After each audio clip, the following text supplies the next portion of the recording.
Sorry. The Drive with Tim Donnelly here on 99.9 The Fan. Continuing here at ACC Tip-Off. Joining us now at our table here, Andrew Carr, Wake Forest senior big man. Andrew, this whole day for us has been about, setting the stage for ACC basketball this season. With you, it's a little personal for me.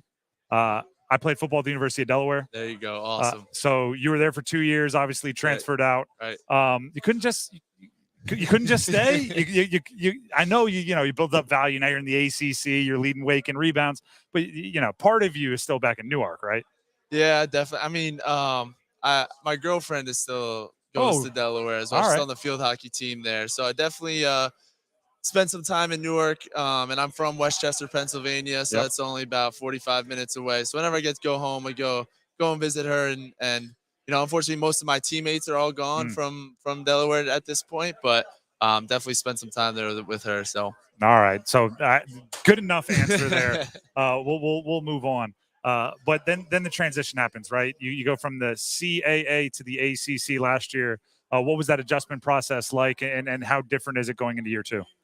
Yeah, I think for me there was a point in the season, kind of back in December against Rutgers last year. I think it took a little while playing consistent games against Power 5 teams, and it's definitely something to get used to. The speed and the physicality night in and night out is definitely there in the ACC, and coming from the best basketball league in the country, I think was really able to put me to the test. I felt like closer to the middle of the season, felt a lot more comfortable and confident, and was really able to show that. ACC Player of the Week. Had some good games there in the middle of the season. Unfortunately, hurt my thumb a little bit towards the end of the season, but definitely was able to kind of get a little bit of the games under my belt, really be able to go out there super confident, and then going into year two, just trying to build on that. I think you gotta bring it. You gotta be ready to go every single night, regardless of who you're playing, and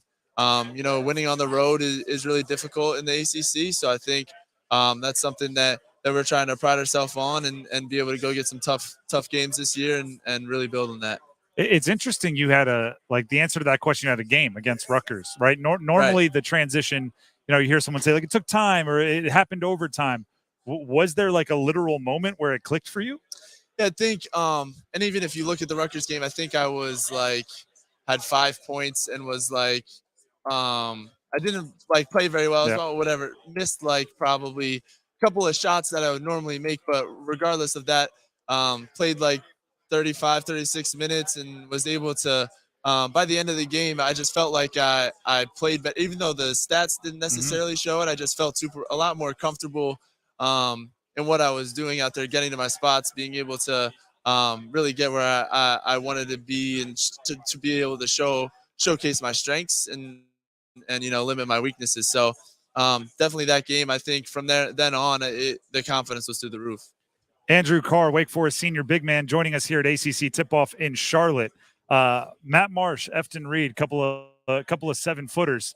I know not many of those exist in the CAA. What's it like being the 4 playing alongside one of those two giants?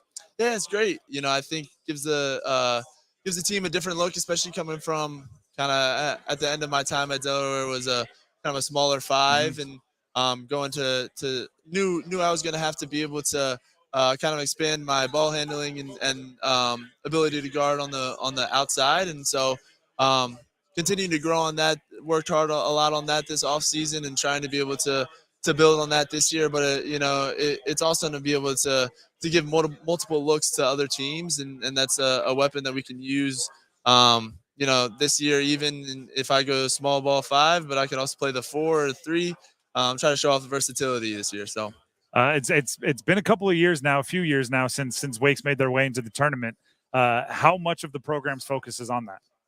Yeah, I think we just try to control what we can control, and unfortunately, these last 2 years have been pretty close, and I think we lost a lot of close games last year, and something that's really important to us is being able to execute down the stretch, and it might be a play 5 minutes into the game that you don't realize it makes the difference. But, when it comes down to every possession matters. And that's something, that we've kind of focused on more, and the rest will handle itself. And I think hopefully win a couple more games, close games this year, and be able to get over on the right side of the hump this year.